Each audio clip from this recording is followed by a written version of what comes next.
love you. Hi friends, welcome back to my channel. Let's talk about all of the things that I have read in June. So I actually have talked about the majority of the things that I have read in the month already in other vlogs. So the first thing that I have to talk to you about is Princess Brat by Brianna Hale. I read this for the Brianna Hale Backlist Read Along live, and I ended up giving this 4 out of 5 stars. This is about a girl and her DDLG relationship with her bodyguard. I really enjoyed this. I like this a lot more than the book we read last month, which is kind of like in the same series, but not really, but like they all have kind of the same like traditionally published Brianna Hale thing going on. So I like this more than the other one, but it's definitely not my favorite. I think that the DDLG aspect is just so cute.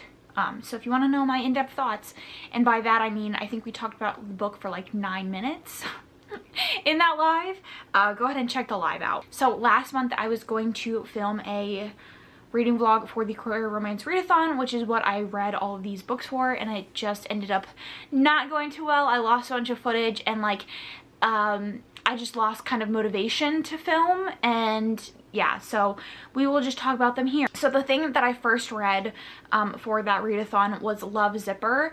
This is a sapphic romance between a girl who works at a pet store and her boss's best friend, who runs this Instagram account, like a doggy Instagram account that she is obsessed with. I didn't rate this because it only has like 15 reviews on Goodreads, and I didn't want to detract from anybody's desire to read this. It is indie published sapphic romance, so I didn't want to like change anybody's mind if they wanted to pick this up, but I would have given this a 2-star. I didn't really like it. I think that the heroine was too obsessed with her boss to really make their romance believable. Too much of the story was about her obsession with her boss. Because it's so short, I feel like they could have had another meet cute and taken out this like love rivals thing, and it just would have made the whole story a lot better. So overall, I wasn't a fan. I then read Peaches and Honey, which is a male-male romance, which I gave 3 out of 5 stars. This is a very, very cute story about 2 men who meet. Their meet cute is one hero catches the other trying to like break into his house, but he thinks he's like breaking in, but really he like lost his key, so he calls a cop on him, and then they find out that they are like rivals at like this baking festival competition thing.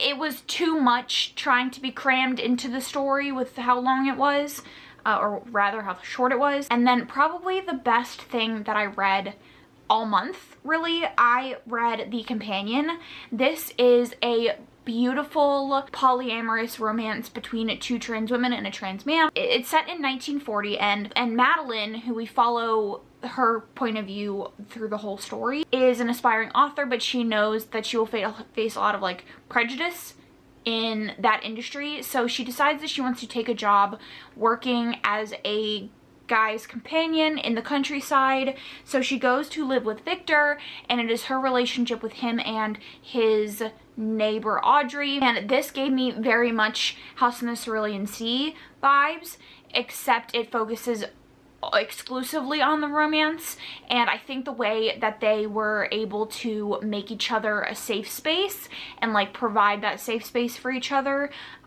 is just so lovely. I thought it was a beautiful story. It was very cozy, and I really just enjoyed the heck out of the reading experience. I read Leather and Lace, and this is like a short story collection. Each romance is like 40-ish pages, and it all centers around a roller derby team. You have a good mix of sapphic and male-female stories.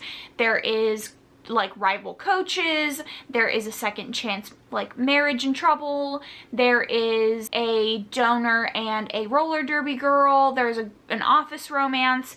It's a cute little collection that I ended up giving 4 stars. I really like them. Like I said, they're very short, but I think for the page count provided, they were really good little stories that like made me want to root for their romances. I read Don't Tell Me No, which I gave 4 out of 5 stars. This is like an erotica, and it does end in an HEA. It's like an erotic romance, and it is a sapphic story about a girl who gets sold to her husband's boss because he embezzles like $2 million.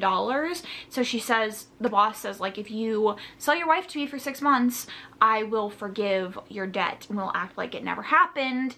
And that's what happens, and it's like an erotica, and she just like takes care of her in a kinky and like in a sweet way. So they have like a dom-sub relationship. There is a club that they go to. There's some voyeurism. It's pretty short. It's hot. And it was just a good time. I read The Charm Offensive, which I gave 4 out of 5 stars. This is probably my second favorite romance that I read this month. This is a male-male romance, and it is like a faux bachelor story, whatever. So the one hero is a like producer on the show, or he's an assistant producer, or he just like is on the crew. The other hero is the like male, the bachelor guy person. The hero Dev ends up becoming the handler for Charlie. Charlie is going on this show because his publicist thinks it'll be a good idea. This like tech mogul who made a lot of money because he like had a startup, and after a anxiety-induced incident, he ends up getting kicked off of, like, he ends up getting fired from the startup that he started. And so his publicist thinks that going on this show and like getting a girlfriend slash wife slash fiance will show him as like a stable person, and it'll like better his image or whatever. But Charlie doesn't really have an attraction to men or women, and this story largely focuses on both Dev and Charlie's exploration of mental health, and also Charlie's exploration of asexuality, demisexuality, that spectrum, and kind of what that means for him in his life. And also, they both suffer from anxiety, and Dev really suffers from depression. The way that they are just so willing to work through shit together, like they can really take any problem that they have to each other, and even if that person doesn't really know how to handle the situation, they're going to learn how to handle it, and they're going to handle it with the grace and respect that it deserves. And the only thing that I did not like about this was the conflict. That is kind of just like, that's one of those things with the romances where like if they have that third act breakup, like they follow that stereotypical third act breakup setup, you're either gonna like it or you're not. And this one I just didn't particularly like, but altogether I thought it was a fantastic romance, probably the best traditionally published romance that I've ever read. I then read The Henchman of Zenda. It is a very flowery pirate romance about this guy, Jasper, and he is like a disgraced British Navy person. He's now a mercenary. He ends up starting to work for Michael, who is half brother to the king, and he basically hires Jasper and a bunch of other people to win the throne for him. And it's very, very, very flowery writing, very, very descriptive. It feels like I'm reading the Three Musketeers. Like, that's what the writing is very, very much reminds me of. And I gave it 3 stars. I thought it was okay. Like, the writing I think was a huge detracting thing for me. The story itself was just swashbuckling, very much like Pirates of the Caribbean. I then read Drag Me Up, which I gave 3 out of 5 stars. This is a Hades and Persephone retelling. Persephone is a trans woman who is a dancer at this group, or this troupe of dancers who are putting on these plays, and they end up getting a chance to perform at Hades' club, and there's no magic. They're not actually gods. The issue that I have, and this is like historically something that bothers me, is they hook up 20% of the way through, and they're like pretty stuck in a relationship together. There is some angst with the fact that like she has a past with Zeus and all of that, but the romantic tension is not there for me, and historically that ruins romances for me. So definitely 100% will be reading more by Armed Virtues. Let me know some recs down below. There is one sleep paralysis demon or something that I'm definitely interested in. So then I read Parker, which is a male-male romance about this guy who just got out of an abusive relationship. We open the book with him escaping the house after having drugged his ex-partner, and he gets picked up by this woman at a convenience store after he steals a phone and a charger, and she basically tells him, you can come live with me while you get back on your feet. And her son and him have a relationship, and I absolutely loved this. I gave it 4 out of 5 stars. I think, again, that their relationship is so beautiful. Parker is so loving and so caring, and he realizes that he's made some blunders with Trey, who is the abused hero, and he immediately tries to rectify that situation. The thing that I didn't really like about this was Trey being re-traumatized by an interaction with his abusive ex. I don't love that. I wish that that was kind of like a conflict that we could get past. While I understand that's like actually a thing, stalking and all of that is a thing, it's just tough to read about, and I wish that I wanted more for Trey. So Parker was someone who had never been with a guy before, had never been attracted to men before, and Trey just like blindsides him, and he's just enamored with him. Like, he immediately feels this drive to protect him, and Trey feels like he wants to take all the burdens off of Parker and treat him the best way that he should be treated. I then read Mechanics of Love, which I gave 4 out of 5 stars. This is a sapphic romance about a woman who recently left her husband, and she goes back to her hometown, and her car breaks down, and the person that comes and tows her car is her ex-rival from high school, and they have very polar opposite personalities.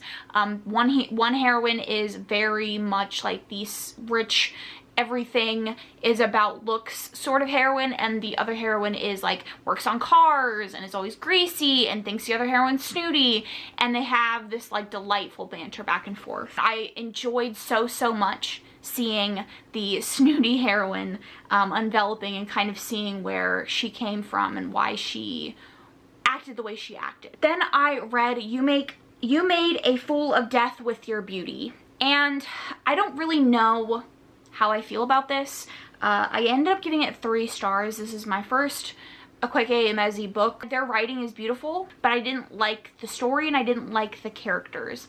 I think if you're looking for a messy story, this is good. Her husband died 5 years ago. You're kind of just watching her go from relationship to relationship. So she starts out by meeting this guy in a bar, they hook up, and then they have this like very casual sexual relationship.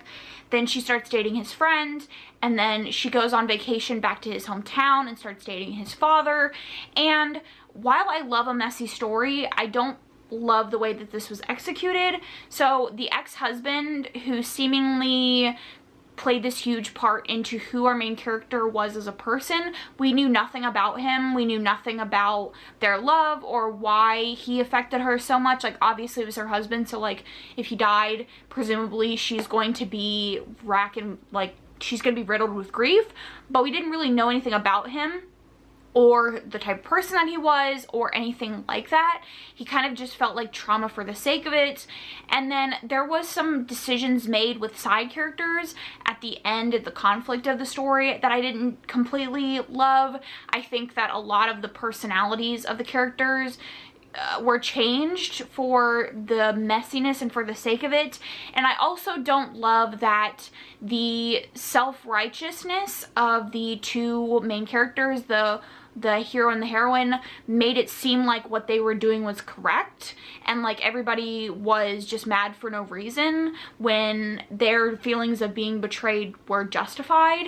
And I don't know, I didn't really love it. And I think that if it had just been a story of a woman who was exploring her sexuality and she eventually found someone that she had a deep connection with, it would have been good. But I didn't see a basis for the deep connection, and I don't think that the fact that she was so self-righteous, or they were so self-righteous in their decision, really helped me believe in their relationship or like believe that they should be together. I don't know what I'm trying to say. I didn't love the way it turned out.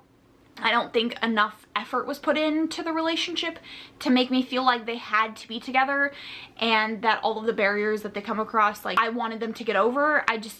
Yeah. And then the last thing that I read that I won't have or haven't talked to you about is Count Your Lucky Stars. This is actually the third book in this like world, and this is a sapphic romance between a girl who got out of a relationship with this guy who wasn't really fulfilling all of her needs, and she ends up moving to Seattle. She gets a job as an event planner, and she gets put on the wedding of the characters from like the other two books. And it's her relationship with someone that she knew when she was a teenager and into college. They had a brief hookup in college. It ended in like a miscommunication, and they haven't talked to each other since. And so they start up this relationship after they become reluctant roommates. And I gave this 3 out of 5 stars. I read the first one in the series, which was like a Romeo and Juliet, but it was sapphic, and I kind of felt similarly. They were just really okay. Again, I didn't like the conflict here. The miscommunication part of it, I think, is just so cheap. Like, I don't like that their drama was the fact that they didn't communicate when they were younger, and now they feel like betrayed and hurt by each other. I don't love that, and it just overall was a listen. I didn't have a fantastic reading month towards the end of the month. I just have gotten my rights stripped away, so it's not been a fantastic time, and everything, my desire to read is just not there. But I did read some gems, so I would definitely say if you have not read The Companion, pick it up. 100%. This is not a recommendation video, and I don't usually recommend books at the end of my videos, end of my wrap-ups, but I think everybody should read it. I think it was beautiful, it was cozy, it was comfy, it was fantastic. There is brief mentions of transphobia and things like that, but it definitely feels like a safe space. So if you need a safe space, if you need something that just feels cozy and lovely and just accepting and just great, then I definitely would say read it. I think everybody should read it. So that is going to be the end of this wrap up. Let me know down in the comments your thoughts on anything that I read, what your favorite read of June was, what your favorite romance of June was. I would love to know.